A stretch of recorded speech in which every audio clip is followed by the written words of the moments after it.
Before we begin, I would like to thank my very own mother for making this video possible. I love you, Mom. You rock. Aww.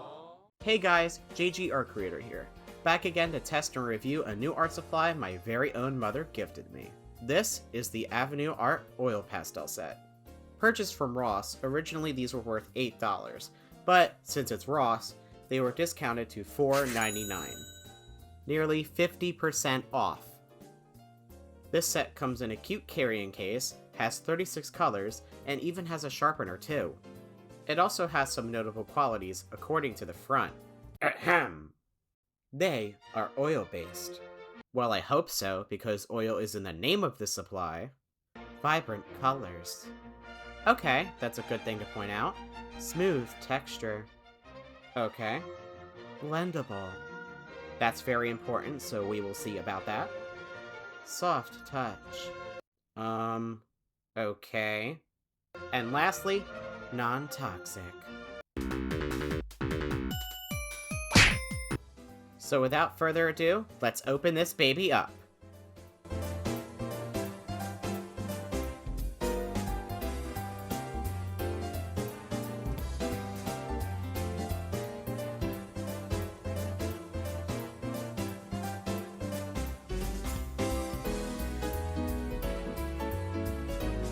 Wow. Just by looking at it, the color range is phenomenal. There are a decent amount of yellows, you have your typical varieties of greens and blues, and even the oddball colors like pink and lavender. Look, it even comes with two metallics, silver and gold. The pastels themselves look good. Wait, there's something odd about that light blue one.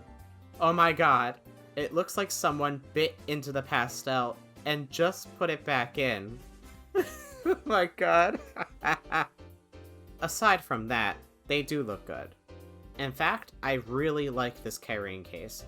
It's really adorable, and it's a good size for taking it with you. As a bonus, they even gave an extra white in here since most people use it for blending or lightening up their colors. That's pretty cool. And here we have the sharpener. This looks like something that either Fisher-Price or Crayola would make. How does this work? Do I just turn this? That comes off. What about this? Wait, this is the point? I'll have to figure this out later. I literally have no idea how the engineering of this even works. In my defense, there are no instructions that came with this thing. Okay, let's just move on to the swatching before I get even more baffled by this weird tech.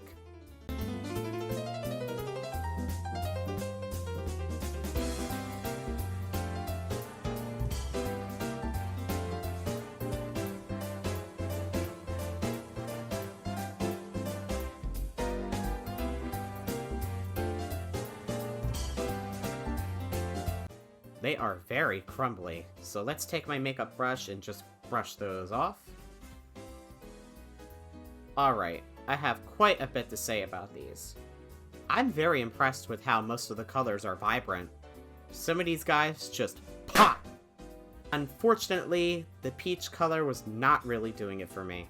As for the metallics, while they don't look bad, they just aren't shiny like I thought they would be, like most metallic colors usually are. I would also like to address that these were not the smoothest to put down. At first, I thought I was remembering that oil pastels were always like this. Just in case, I compared it to my Lowell Cornell oil pastels. And yeah, already I can see and feel the difference. The Lowell Cornell one was a lot smoother and less crumbly compared to the Avenue Art one. To be clear, the Avenue pastels were soft to the touch, but the pastel being applied onto the paper wasn't the smoothest. So maybe the smooth claim was a big, fat lie. So far, these pastels are doing okay. Heck, just throwing it out there, these might not be lay fast either. It doesn't say that anywhere on the side with the fancy buzzwords. So keep that in mind. Okay, with swatching out of the way, let's try some layering and blending.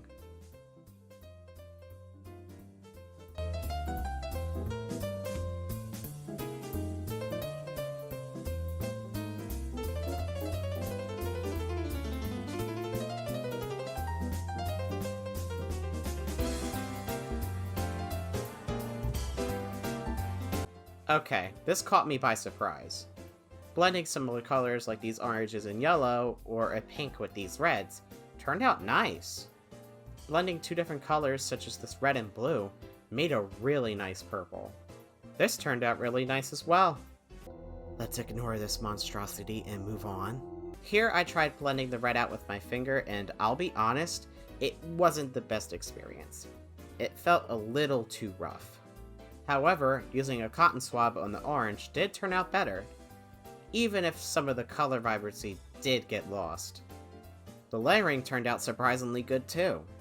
For the most part, the blue was completely covered by the other colors. Yellow did mix a tiny bit, but still, most of it went over just fine. Okay folks, with the swatching all done, and the layering and blending tests complete, it's time to move on to the next, and arguably the most important part of seeing if these pastels are truly good or not. The drawing.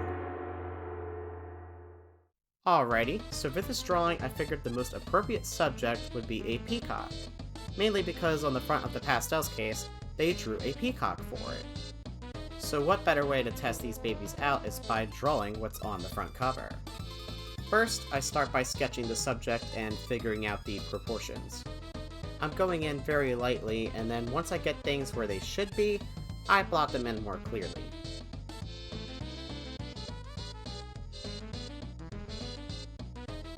Then I will, of course, use my kneaded eraser to lighten up the line work, and now, ladies and birdmen, let's bring out the pastels! For the background, I was having some sort of Barbie epiphany. You know the drill. Make everything hot pink. Fun fact, off tangent, this footage right now is kinda awkward because most of the footage from this angle was mainly my huge head getting in the way of the camera. So I'm so sorry about that. Man, I really wore this pink out. I think now is a good time to figure out how this mysterious sharpener works. So after consulting my team of expert researchers, I realized that they were absolutely no help to me at all. So I consulted Google, and now, let me pass on the good word to you. Step 1. Take that pointy fella out. Step 2. Put pastel on the side with the open grips. Step 3. Grab the pointy tip and put it on top of the pastel. Step 4. Grind.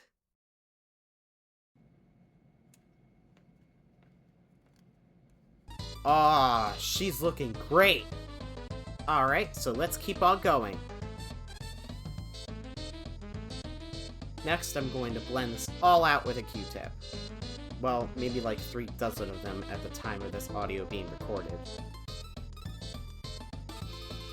Also, yes, my hands were hurting like heck after doing this for a while. Next, let's get working on the body. I want him to be as bright orange as a Skittle.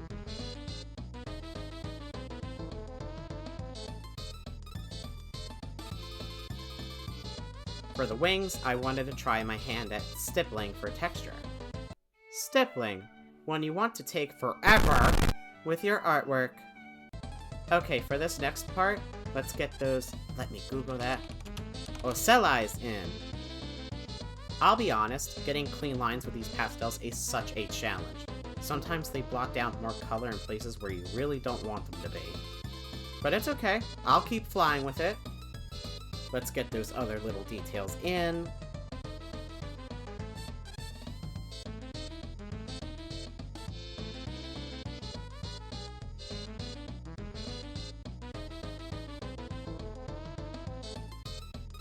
Here I'll make his sides yellow. Okay, the texture and those eye things, especially with how these pastels go down, isn't doing it for me. So I'm going to blend them out to make them smoother. Let's get those puffy feathers in here. Lather, rinse, repeat. Now time for the face. Let's get his beak on and those other little details. Here are his little eyes so he can see his gorgeous self. Alrighty, let's get those ocellis all connected to him.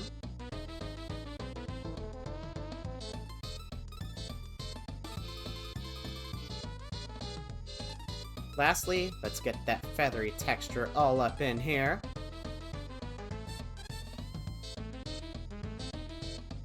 We are almost there, guys.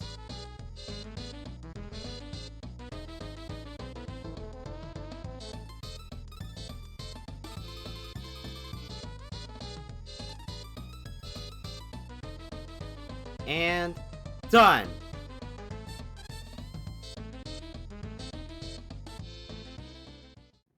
So overall, my feelings on these pastels are kinda mixed.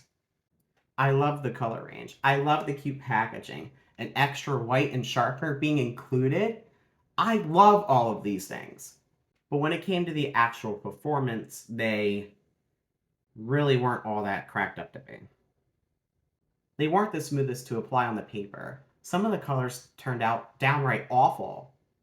And then also there were other bits of color within certain pastels.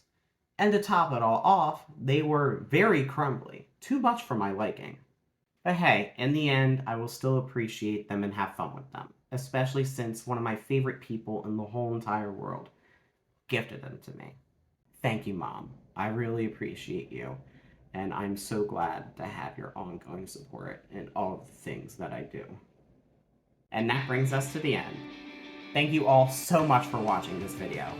If you enjoyed this video and want to see more content from me, why not consider leaving a like and following or subscribing for more.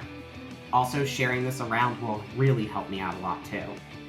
Also, why not comment down below on what you think of this art piece, or what art supply has someone dear to you gifted you? I would definitely love to know. Alright guys, with all of that said, I'll see you in the next one.